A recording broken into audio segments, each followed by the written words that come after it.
Hey guys, this is George and welcome back to George Basics. In this video tutorial, I will teach you how to activate Ultra Mobile eSIM on your phone. So first of all, you need to open your phone settings.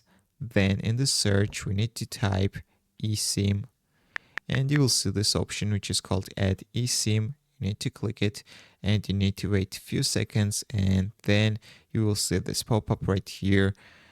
There are two options: transfer from nearby iPhone or use QR code. So in this case, we can click use QR code. It will open our camera and we can scan the QR code. But if we don't have a QR code, we can enter the details manually. Just click this button in the bottom and we can write SMTP plus address right here, activation code and confirmation code. But confirmation code is optional and it will be required if it has been provided by our network provider, guys. So after we will fill the details, then we can click the next button in the top right and this will activate our eSIM.